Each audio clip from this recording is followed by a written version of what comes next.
राज कपूर, जिन्हें showman of Bollywood के नाम से भी जाना जाता है, भारतीय सिनेमा के उन महान शख्सियतों में से एक थे जिनके किस्से और कहानियां आज भी लोगों के दिलों में बसे हुए हैं। उन्होंने न केवल भारतीय सिनेमा को एक नई दिशा दी, बल्कि अपनी फिल्मों और अभिनय से समाज पर गहरा प्रभाव डाला।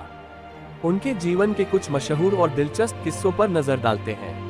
राज कपूर की फिल्म आवारा 1951 को आज भी भारतीय सिनेमा की सबसे शानदार फिल्मों में गिना जाता है।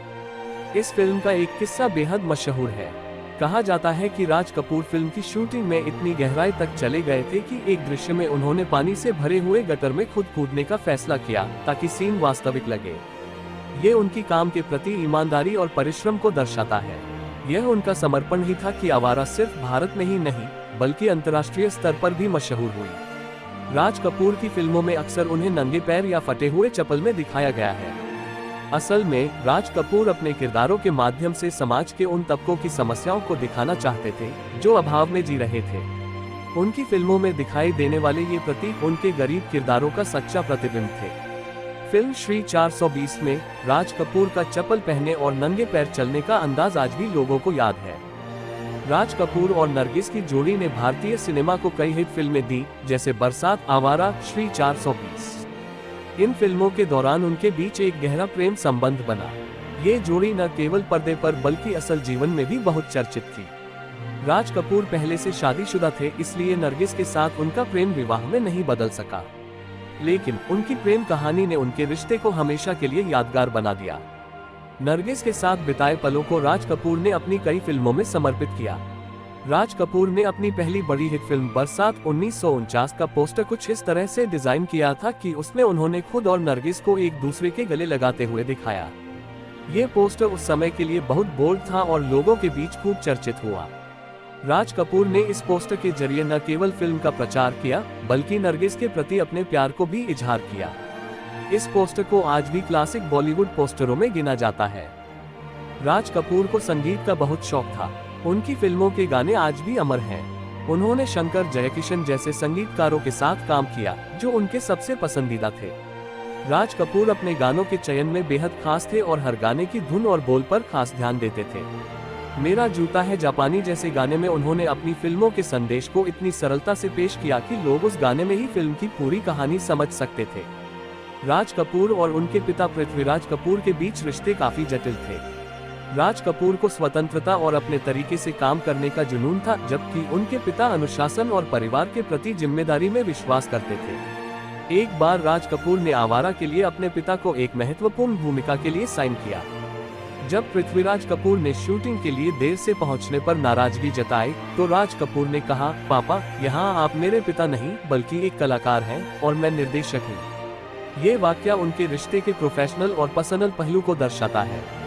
राज कपूर ने अपनी फिल्मों को बनाने के लिए कई बार अपनी संपत्ति गिरवी रख दी। वह अपनी कला के प्रति इतने जुनूनी थे कि उन्होंने अपने परिवार के आराम से ज्यादा फिल्मों को प्राथमिकता दी। मेरा नाम जोकर की असफलता के बाद उन्हें बहुत आर्थिक नुकसान हुआ, लेकिन उन्होंने हार नहीं मानी और फिर से बॉबी जैसी हिट फिल्म बनाई जिसने उन्हें आर्थिक स्थिरता दी।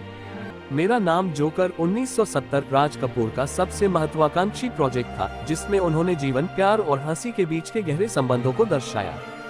फिल्म की लंबाई और जटिलता के कारण इसे दर्शकों ने शुरुआत में नहीं सराहा और फिल्म फ्लॉप हो गई। इससे राज कपूर को आर्थिक रूप से बड़ा झटका लगा, लेकिन बाद में इस फिल्म को एक महान कृति के रूप में सराहा गया और इसे भारतीय सिनेमा में एक विशेष स्थान मिला। मेरा नाम जोकर की असफलता के बाद राज कपूर ने सोचा कि उन्हें एक नए सिरे से शुरुआत करनी होगी। उन्होंने बॉबी 1973 फिल्म बनाई, जिसमें उन्होंने अपने बेटे ऋषि कपूर और डिम्पल कपाड़िया को लॉन्च किया। ये फिल्म न केवल हिट साबित हुई बल्कि राज कपूर को एक बार फिर फिल्म उद्योग में स्थापित किया। बॉबी ने नई पीढ़ी को भी अपने प्यार और समर्पण की कहानी से प्रेरित किया। राज कपूर की अंतिम बड़ी हिट फिल्म राम तेरी गंगा मैली 1985 थी। इस फिल्म में उन्होंने समाज की नैतिकता और मान्यताओं पर सवाल उठाए। इस फिल्म में कुछ विवादास्पद दृश्य थे जिनकी वजह से फिल्म पर कई सवाल उठाए गए, लेकिन राज कपूर ने अपनी कहानी के प्रति सच्चाई को बनाए रखा और इसे एक महत्वपूर्ण सामाजिक संदेश के साथ प्रस्तुत किया। राज कपूर का जीवन बेहद सादा था। वह अपने आलीशान बंगले के बजाय अक्सर अपनी गाड़ी में या स्टूडियो में ही सोना पसंद करते थे। उन्हें चकाचौंध वाली जिंदगी पसंद नहीं थी, बल्कि वह अपने काम में ही खुश रहते थे। उनके दोस्तों के अनुसार राज कपूर का सच्चा साथी उनका कैमरा और उनका स्टूडियो ही था। राज कपूर का निधन 2 जून 1988 को हुआ, लेकिन उनके काम और फिल्मों के जरिए उनकी यादें आज भी हमारे बीच जिंदा हैं। भारतीय सिनेमा को उनके योगदान को कभी नहीं भुलाया जा सकता। उनकी फिल्में और उनका अभिनय आज भी प्रेरणा स्रोत हैं। राज कपूर का जीवन सिनेमा के प्रति उनकी गहरी निष्ठा, कड़ी मेहनत और नए प्रयोगों से भरा था।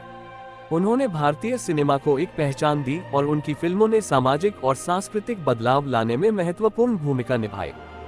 ऐसे ही और रोचक फिल्मी कहानियों को सुनने के लिए हमारे चैनल को सब्सक्राइब करना मत भूलें।